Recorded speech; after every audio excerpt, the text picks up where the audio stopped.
to another exciting video. In this one, we'll learn how we can import JavaScript variables for styling with CSS in JavaScript.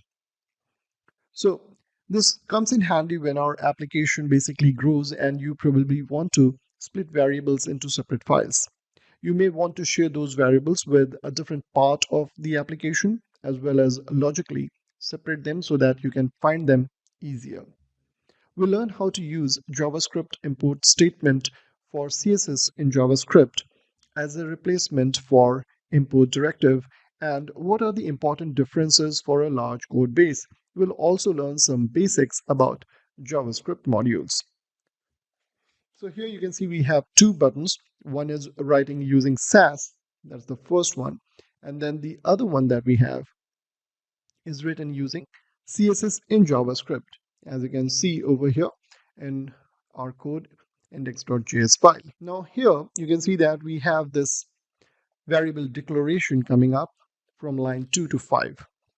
What we can do is we can take this set of variables, cut it from here, and we can move these to a different file altogether. So let's say we go and create a new file and we call it as constants.js, and within this file we paste this whole set of variables, and here what we'll do is we will be prefixing this with a keyword called export.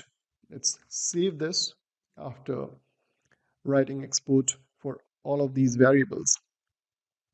The next thing that we need to do is import this particular file in our index.js file. We will be making use of the import keyword, and you can see that these are the variables that we had over here in our constants.js as export statements, and each one of them individually have been imported over here from the constants.js file. Now once we have done that, and if I save this now, you'll notice that this button is back in its old glory. So the CSS has been applied to it. Now let's understand what is exactly happening over here. So the export statement that we have in our constants.js file allows us to import them if required in other files. So there's one more way of importing these variables in our constant. So let's say instead of this, we can have another statement over here. And this time what we'll do is, instead of individually cherry picking these variables, we can say that we want everything from this file constants.js. So here we'll say import all as, and we can call it as vars or variable or any other thing. But this will require a bit of code change because now the values that we have over here for these variables are accessible only when we say vars dot padding y. So for each one of them you will have to make that change, and that's why we kind of use the previous version where we have to make minimal amount of code changes.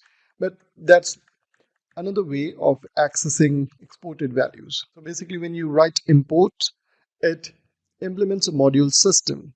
So when you import something from JavaScript module, you cannot override it. So don't try changing the values over here. Like if you say I want the base font size to be updated to something else other than this value, let's say 1 rem. So if you try doing that, you will end up in error. Like if I want to change this to 2 rem, you notice over here in the developer log it says assignment to constant variable at index this value, index.js. So if you have it defined over here in this way, it is not going to allow you to make changes. And this is in a way beneficial because if you have multiple files from where you are importing and you're changing the value of one of these variables somewhere down the line, it will be very hard to find out or figure out where exactly that change is happening. So it will involve quite a lot of effort to identify that thing. So if you're importing things, ensure that the values are defined as constants so that later down the line you don't have to make tweaks or changes somewhere else. It's like at one place you make those changes and then you refer them across various files.